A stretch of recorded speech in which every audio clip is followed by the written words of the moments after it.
Bismillahirrahmanirrahim. Assalamualaikum warahmatullahi wabarakatuh. Baiklah, saya akan membacakan artikel IBM kelompok 10 untuk memenuhi tugas IBM dengan dosen pengampu Bapak Muhammad Nasir. Artikel ini tentang Islam dan tradisi lokal Minangkabau. A. Konsep tradisi dan fungsinya.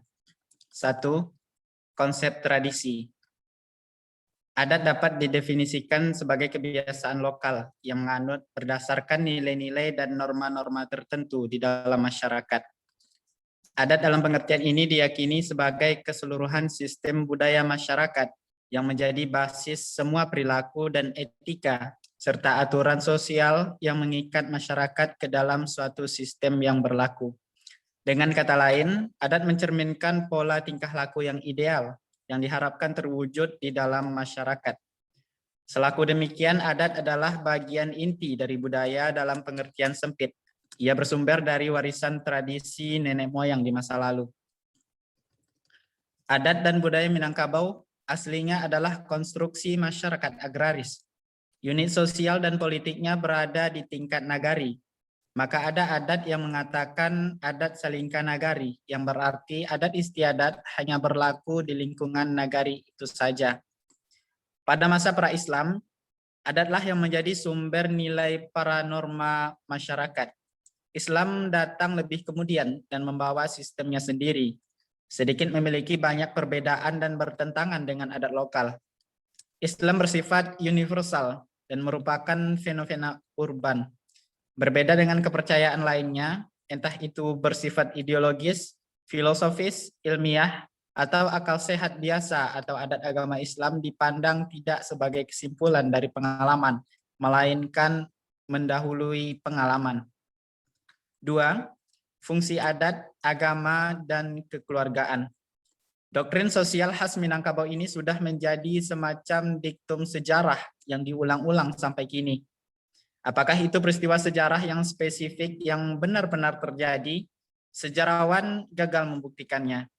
Tetapi dalam tambo adat dihubungkan dengan perjanjian Bukit Marapalam di zaman Paderi awal abad ke-19. Dengan mitos sejarah perjanjian Bukit Marapalam selepas Perang Paderi di abad yang lalu, hubungan sinergik di doktrin dan sekaligus identitas bersama masyarakat Minangkabau. Sebuah transformasi besar sudah terjadi manakala sebelumnya keduanya adat dan Islam bagaikan tesis dan antitesis. Pembaruan Islam di Minangkabau terjadi pada penghulu abad ke-18 bersamaan dengan meningkatnya perdagangan kopi di wilayah Minangkabau, yaitu di wilayah pantai Sumatera Barat. Selama berabad-abad, pantai Sumatera Barat menjadi ajang pertarungan dagang antara VOC dan Aceh, serta perdagangan lokal Minangkabau. Mula-mula emas, kemudian lada. Kebangkitan ekonomi Minangkabau pada penghujung abad ke-18 dan abad ke-19 menurut Dobbin, tahun 1983 telah mengotori lembaran sejarah Minangkabau, terutama setelah daerah itu ditarik ke dalam ekonomi pasar dunia komersialisasi. Komoditi pertanian Minangkabau telah melahirkan kelas pedagang yang menyebar kemakmuran. Selanjutnya merembet kepada dorongan mengejar kesenangan duniawi. Abad ke-18, kebiasaan lama menyabung ayam dan kecanduan minum, adat mengunyah sirih dan tembakau, kumat merajalela. Sementara itu, kelompok pembaharu agama yang relatif moderat dan berpusat di kota Tua Agam di bawah tarekat Syatariah pimpinan Tuanku Koto Tuo sangat sibuk dengan perdebatan mengenai seruan kembali ke syariat bersama aliran Naksabandiyah. Kelompok pembaharu ini kemudian mendapat amunisi baru ketika sekelompok tokoh ulama yang baru pulang haji dari Mekah. Mereka lalu mendorong timbulnya gerakan Padri yang radikal. Gerakan Padri adalah gerakan radikal pertama yang terbesar di Asia Tenggara. Mirip dengan gerakan revivalisme Islam seperti yang dilakukan oleh rekan-rekan mereka dalam perkumpulan tarekat di Afrika Utara, khususnya dan Sudan, serta India tentunya. Gerakan itu menyapu bersih lawan mereka, khususnya dari kaum adat yang dianggap sebagai pembela ajaran adat lama dan kerajaan. Gerakan itu makin meluas dan masif ketika campur tangan Belanda pada tahun 1820-an, dan celakanya pertarungan berakhir dengan kemenangan Belanda, bukan salah satu pihak yang bertarung, kaum adat dan reformasi Islam. B. Jejak Islam dan tradisi lokal Minangkabau. Yang pertama ada acara terkait kelahiran. Upacara kelahiran dalam sistem adat Minangkabau tidak terlalu istimewa dibandingkan dengan upacara Batagak Gala dan upacara perkawinan. Upacara kelahiran biasanya hanya melibatkan sekelompok kecil seperti kaum, suku, atau tetangga, tidak melibatkan masyarakat dalam satu nagari. Dari sekian banyak rangkaian upacara adat kelahiran, ada beberapa yang paling menonjol dan sering dilakukan oleh masyarakat Minangkabau. Antara lain yang pertama acara turun mandi, yang kedua akikah, dan yang ketiga manjapui anak dan ma'anta anak. Yang kedua, acara-acara terkait perkawinan.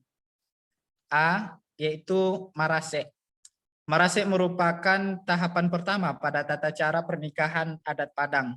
Pada prosesi ini, utusan dari keluarga pihak calon mempelai wanita akan mendatangi keluarga calon mempelai pria sesuai dengan adat istiadat di Padang yang menganut sistem kekerabatan matrilineal. Proses penjajakan ini dilakukan oleh keluarga wanita.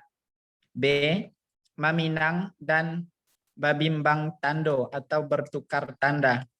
Jika mendapatkan hasil yang positif, prosesi selanjutnya pada pernikahan adat Padang pada Marase adalah maminang. Pihak keluarga calon mempelai wanita datang membawa buah tangan untuk keluarga calon mempelai pria. C. Mahanta sirih. Prosesi selanjutnya adalah mahanta sirih, di mana kedua mempelai meminta izin dan doa restu kepada anggota keluarga yang dituakan. Ritual pernikahan adat Minang ini juga bertujuan memberitahukan rencana pernikahan.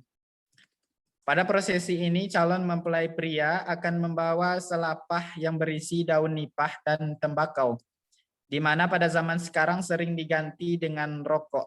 Sementara itu, calon mempelai wanita akan membawa sirih langkok atau sirih lengkap. E. Malam bainai. Malam bainai dilakukan semalam sebelum hari pernikahan. Bainai berarti meletakkan tumbuhan halus daun pacar merah atau daun inai ke kuku calon mempelai wanita. Malam bainai ini sebagai ungkapan kasih sayang dan doa restu yang diberikan oleh para sesepuh keluarga calon mempelai wanita. Selain itu, terdapat juga air dari campuran 7 macam kembang. Air campuran ini digunakan untuk memandikan calon mempelai wanita. F. Manjapui marapulai.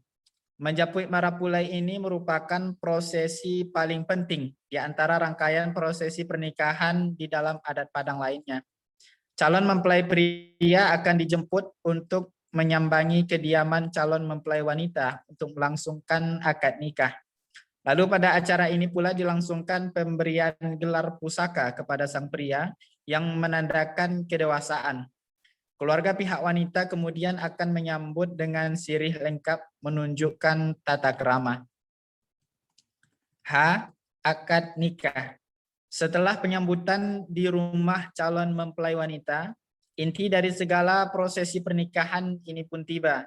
Orang tua pihak wanita melepaskan putrinya untuk dinikahi oleh seorang pria, dan mempelai pria menerima mempelai wanita untuk dinikahi. I. Basandiang di Palaminan. Seusai sah menjadi pasangan suami istri, kedua mempelai kemudian bersanding di rumah mempelai wanita. Anak daro atau mempelai wanita dan marapulai atau mempelai pria akan menanti tamu undangan sambil musik didendangkan di halaman rumah. 3. Upacara terkait kematian.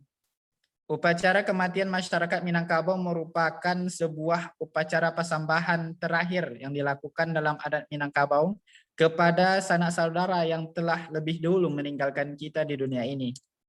Biasanya, apabila seorang sanak saudara kita menghadapi kematian, maka seluruh keluarga baik yang dirantau maupun tidak akan berkumpul untuk melepas dan memaafkan beliau yang sudah lebih dahulu. Kematian ini dilakukan dengan dua upacara, yaitu upacara secara agama dan secara adat istiadat. Yang keempat, upacara terkait kegiatan ekonomi. Masyarakat Minangkabau bisa berbangga hati karena Sumatera Barat menjadi salah satu kota dengan ketimpangan pendapatan terendah kedua setelah Bangka Belitung. Hari ini terukur dari angka rasio yang menggambarkan tingkat ketimpangan pengeluaran penduduk berdasarkan kelas pendapatan yang dikeluarkan Badan Pusat Statistik. Pada September 2017 sebesar 0,312, pada Selasa 2 Januari 2018, angka rasio ini dari Bangka Belitung yang bertengger di posisi pertama pada level 0,276. Selanjutnya ada upacara terkait acara-acara adat. Yang A, upacara tabui. Tabui atau tabot merupakan salah satu tradisi tahunan yang biasa dilakukan oleh masyarakat Pariaman, Provinsi Sumatera Barat. Perayaan ini telah dilakukan sejak puluhan tahun yang lalu yang diperkirakan sudah ada sejak abad ke-19 Masehi. Perayaan Tabui merupakan peringatan hari wafatnya seorang cucu Nabi Muhammad, yaitu Husain bin Ali bin Abi Thalib pada tanggal 10 Muharram. Dalam catatan sejarah, Husain beserta keluarganya wafat di hari itu pada peristiwa Karbala. Yang B, upacara turun mandi. Upacara turun mandi adalah upacara yang dimaksudkan sebagai ungkapan rasa syukur kepada Sang Pencipta atas kelahiran seorang bayi. Selain itu, upacara ini juga memperkenalkan kepada masyarakat bahwa telah muncul keturunan baru dari sebuah keluarga. Baik, mungkin sampai di sini artikel IBM. Artikel ini bersumber dari beberapa buku. Yang pertama, buku Tambo Adat Minangkabau karya Ibrahim Datuk Sanggono Dirajo. Yang kedua diambil dari buku Tuan Kurao, Bantahan Terhadap Mangaraja Onggang Perlindungan karya Buya Hamka. Yang ketiga terdapat buku Budaya dan Hukum Adat Minangkabau karya Insinyur Edison Piliang. Lalu diambil dari dua jurnal, yaitu jurnal di ugm.ac.id dan jurnal Budaya Alam Minangkabau. Sekian, terima kasih. Assalamualaikum warahmatullahi wabarakatuh.